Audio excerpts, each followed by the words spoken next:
demanded 6 circlings. You didn't bring but a single scurvy run. What are you doing here? What? The sun flying from the moon? We're making offerings to the All-God, clearly.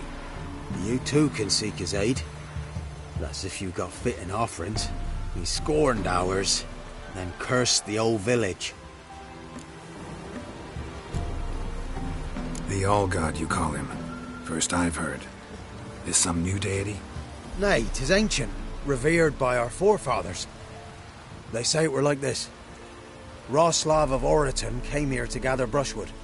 Suddenly, for no reason, a bush burst into flame. Then, Roslav heard a voice from the ground, demanding offerings and obedience. We've been coming here since then, bearing gifts, in exchange for which the All-God watches over us, keeps us from evil. Mm-hmm. Plain to see that. So, what's wrong with your offerings? You needn't mock us, you can see right well we brought scraps. Before the war, I wouldn't give this such to me elms. But what can we do? Such are the times. And they're like to get worse.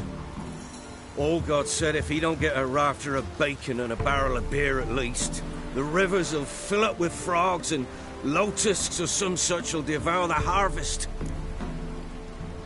I could intercede on your behalf with this All-God of yours. Got a feeling we'd come to an understanding. Well, I suppose it can't hurt to try. To speak with him, to stand before the altar and cry out, All God, help a poor wretch in need. Who knows, he might just listen to a foreigner.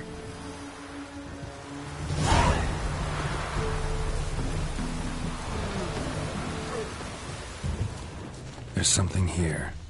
Need to use the eye. Oh, All-God, help a poor wretch in need. Pretty please. How dare you disturb my divine rest, mortal? I dare disturb it because I want your divine self to lift the, curse you cast. Those peasants really don't have. They must bring worthy offerings or they shall face drought, driving hail, earthquakes, avalanches. I have spoken. Avalanches? Here? Huh. How would that work? No answer from the All-God. Fine. We can finish our conversation when I find him. Voice came from underground.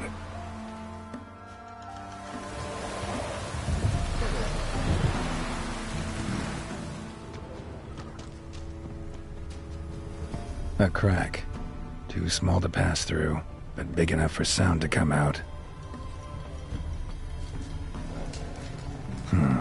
Wine. Or more like vinegar. Someone drank it anyway. Someone placed an illusion.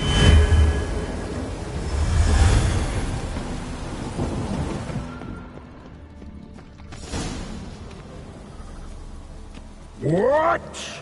Who dares disturb my divine being? Geralt of Rivia.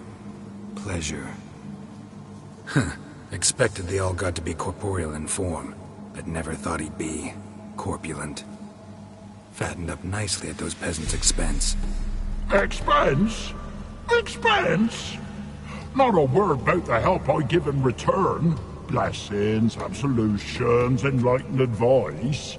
Believe me, these folks need all of it. I'd watch over them still if they fulfilled their end. But lately they offer these pathetic scraps. That they steal from the mouths of their children, and to make matters worse, you cast a curse on them. And I'll not lift it till they bring me worthy offerings. I'm to settle for curds and whey? Not a chance. And you can tell them that. Been in this hole long?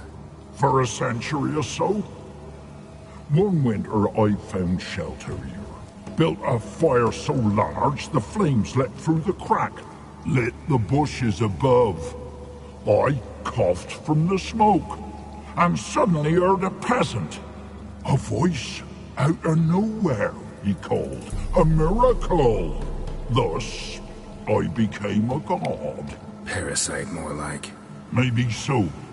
But what of Freya and Melitele then, demanding prayers and offerings, giving naught in return. I talk at least. Got an idea how to resolve this. I'll just kill you. Got an idea how to resolve this. I'll just kill you. Whoever looks upon ungodliness, die!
Anything new? Got good news. Your god's dead. It was actually a run-of-the-mill monster. Sentient, but mean. Took advantage of you.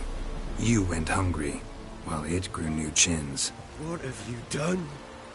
The old god warned us? Said if he ever departed, death would await us all?